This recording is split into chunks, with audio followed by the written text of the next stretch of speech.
ना होगा, और अगर सब मिलकर कोशिश करें तो रास्ता निकल सकता है। राजू के चेहरे पर एक उम्मीद की किरण जागती है।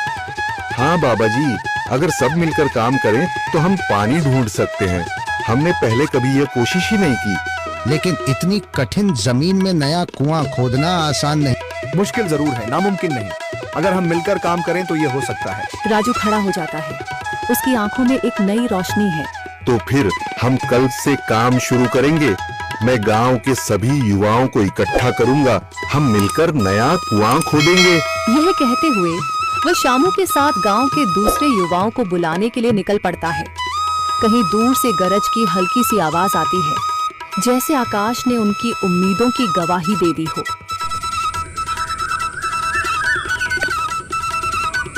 अगली सुबह राजू और शामू गांव के युवाओं को इकट्ठा करने निकल पड़े। चौधरी महेश की हवेली के सामने एक भीड़ जमा है। बाबा जी, संदरी, गांव के कुछ बुजुर्ग और किसान सभी मौजूद हैं। हम हाथ पर हाथ रखकर नहीं बैठ सकते। अगर अल्लाह ने हमें हिम्मत दी है तो हमें खुद पानी के लिए मेहनत करनी होगी। हम एक नया कुआं खोदेंगे। लेकिन राजू, क्या हमें यकीन है कि वहाँ पानी मिलेगा? बेटा, पानी जमीन के अंदर होता है, बस सही जगह खोदने की जरूरत है।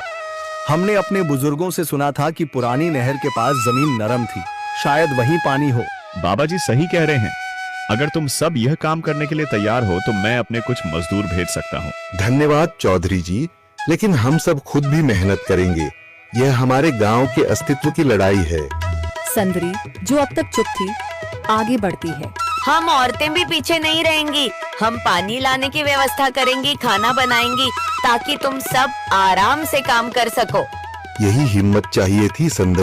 पूरा गांव एक नई उम्मीद के साथ कुआं खोदने की तैयारी में जुट जाता है। दूसरी ओर कुआं खोदने का काम शुरू हो चुका है। राजू, शामू और दूसरे युवा बेलचे चलाने लगते हैं। मिट्टी बाहर निकाली जाने लगती है। तेज गर्मी के बावजूद सब पूरी हिम्मत के साथ जुटे हुए हैं। दोपहर की तेज धूप जमीन आग की तरह तप रही है। गांव के लोग लगातार कुआं खोदने में जुटे हैं।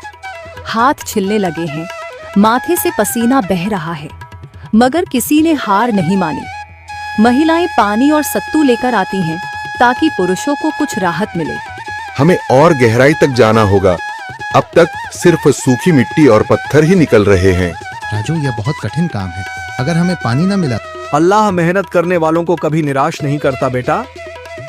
तुम सब अपनी कोशिश जारी रखो, पानी जरूर निकलेगा। हिम्मत मत हारो। अगर अब रुक गए तो फिर कभी पानी नहीं मिलेगा। सभी फिर से जोश में आकर काम में जुट जाते हैं, मगर सूरज की तपिश बढ़ती जा रही है और कई लोगों की सांसें तेज चलने लगती हैं। तभी एक तरफ से रामलाल और उसके आदमी हंसते हुए आते हैं। अरे भाई, तुम्हें लगता है कि जमीन तुम पर रहम करेगी?